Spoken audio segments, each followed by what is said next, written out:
Hello, my name is Kat. Today, my groupmates Dominic, Bradley, and I will share info with you about telephone surveys. We will briefly go over the history of telephone surveys as well as expand on the purpose of it. So I am on the left, Dominic's in the middle, and Bradley's the one on the right. Starting off with telephone households, roughly 96% of all US households have at least one telephone. As for the other 4%, a majority of them consist of households located in the South, rural areas, or Indian reservations, and somewhat more often, they include of African American members, either single or six or more persons. On top of that, children under 14 and unemployed adults are also more likely to not have a telephone within their household. So when comparing the numbers 96% to 4%, we may think that the 4% shouldn't matter too much since it's so small compared to 96%. However, there are issues with omitting those who fall within these characteristics during a survey. And as you may guess, it could create bias within the survey results. So the 4% could affect certain studies. And an example of the study could be telephone surveys on studying crime victimizations, as crime in poorer areas or less developed areas are much more common. And there, are, of course, are pros and cons of conducting surveys through telephones. So some pros consist of being more timelier and less expensive compared to face-to-face, and telephone surveys are also more convenient for both parties in most cases, and the interviewer effects are better controlled in telephone surveys. So telephone surveys also have a higher response rate compared to web surveys, and most of the time, telephone surveys include anonymous respondents. So some cons about telephone survey is the fact that the respondents can hang up whenever they want, and this could definitely disrupt the process. Behavior and body languages also can't be observed, and it could be hard to access visuals when it's through the phone. And of course, not everybody's included, as I am referring back to the roughly 4% of US households that do not own a telephone. So the decision to use a survey of telephone households to obtain data on specific topics aren't just limited to just bias or error, or like when non-telephone households aren't included in the sample. The cost and overall quality of the findings are also considered. So as for the US telephone system, when conducting a telephone survey, an important issue to keep in mind is obtaining a sample of telephone households. So many people are familiar with the 10-digit system of telephone numbers, consisting of 3-digit area code, 3-digit prefix, and a 4-digit suffix. So some changes have been made to it since growing populations leads to increasing area codes from existing ones, and until recently, area codes have not crossed the state lines. The introduction of number portability across geographic areas caused disruption to the system. So, from a phone number, we can definitely learn a lot from it. Knowing the area code can tell you what state the number is located in, and sometimes even what part of the state. Prefixes are assigned within area codes to an exchange, and an exchange is there are geographic areas set by public service commissions within each state, and exchange boundaries correspond to political boundaries. Metropolitan areas usually have more than one prefix, while rural exchanges often have just one. So, rural exchanges are typically the same size geographically as urban exchanges, although they have a much smaller population and they don't need as much service. A single prefix of 10,000 numbers is more than enough to meet rural requirements, and for most exchanges, only a small share of the 10,000 available numbers are used for residential or commercial service. And because the US is mostly rural, most exchanges have only a single prefix. Hello there, this is Dominic. Now that we saw an introduction on how the US telephone system works, we're going to take a look at some of the methods in which we actually sample using telephone, different methods, and how these methods have evolved over time. So one of the first methods was developed by using telephone directories, or like a phone book, where researchers could go through the frame of all these numbers in the phone book and choose residential numbers and use that as their sampling frame. This is really easy because these are massive data banks of phone numbers. So these researchers don't have to spend all this time and money developing their own sampling frame and collecting numbers. These are just readily available to the public. And over 5,000 directories are published each year, which makes these numbers very accessible, and there's lots of them. The issue with sampling these phone directories is that it's estimated that around 30% of residential numbers are left out of these directories. Now, this is because of two reasons. First of all, because these are published so often, and that there are so many new listed numbers each month, these numbers don't catch up onto the new directory until the new publishing cycle. So if they're publishing if the research is being done near the end of a publishing cycle, this can lead to delays, and we can see a lot of numbers missing from the listing on the phone book. Also, households can choose not to list their numbers on the public directory, which leaves out a big chunk of numbers. Now, these numbers are often biased because people who don't list their numbers are often single-family homes living in central cities and often in the lower income levels. So this can seriously skew data.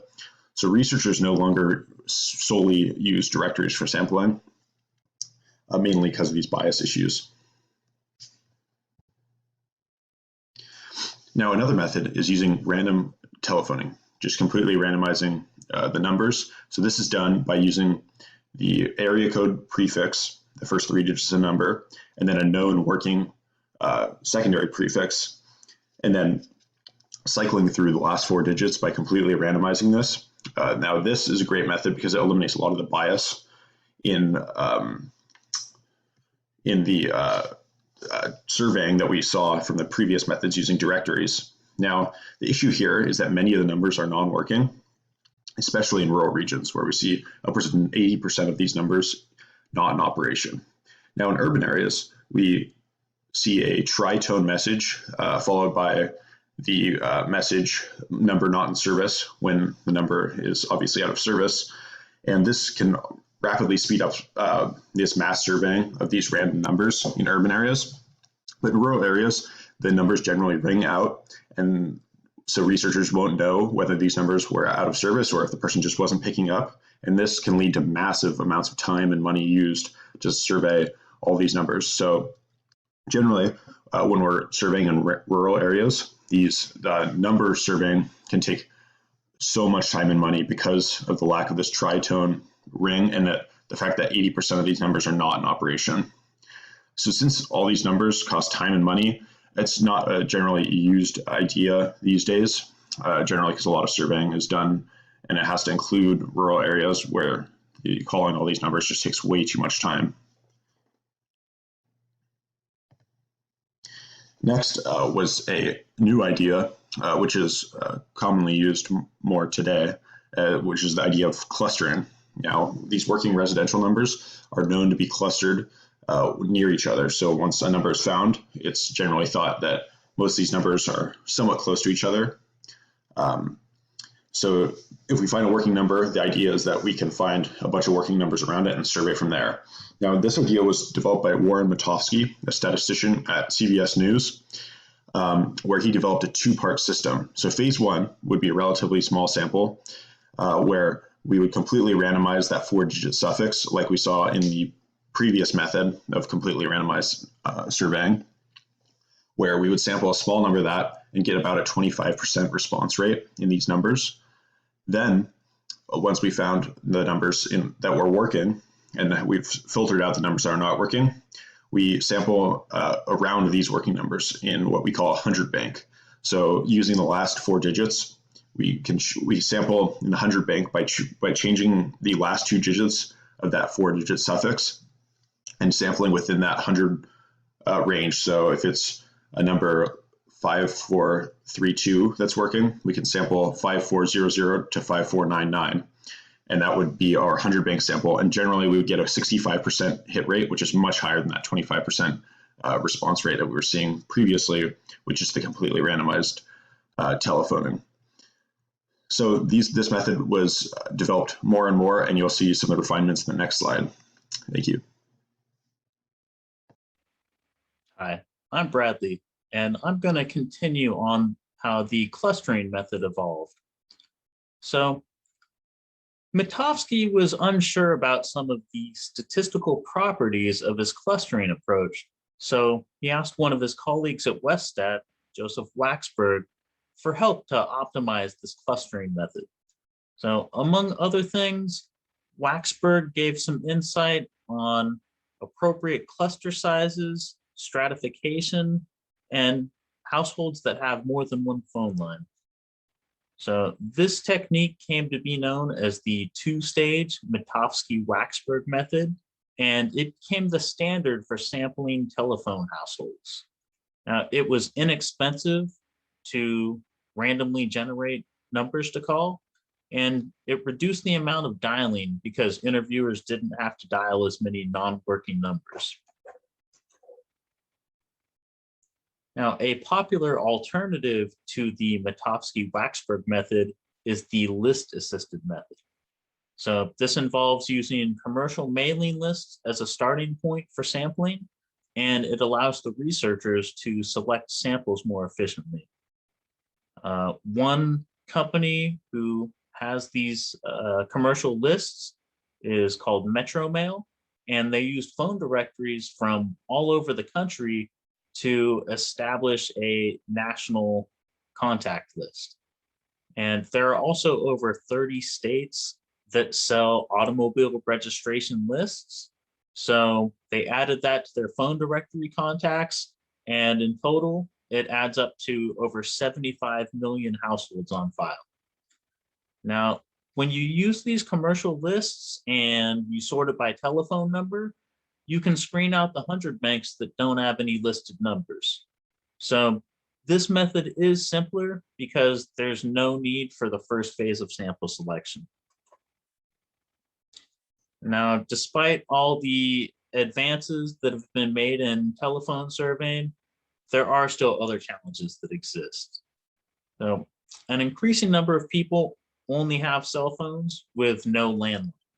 So this could lead to an overrepresentation of households that have both a landline and cell phones, and an underrepresentation of households that only have cell phones. Also, the majority of households use caller ID and answering machines to screen their calls, which makes it even tougher to get survey responses. And in recent years, there's been an increase in phone scams, which makes people even more reluctant to answer their phone.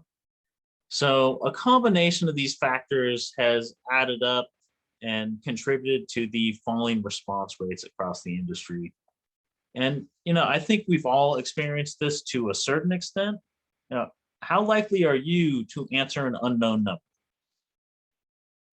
number? Unless I'm expecting a call, I'm not going to pick that up. So, the industry is facing some real challenges ahead. Now, here are the sources we use to obtain our information. And that concludes our presentation on telephone surveys. Thanks.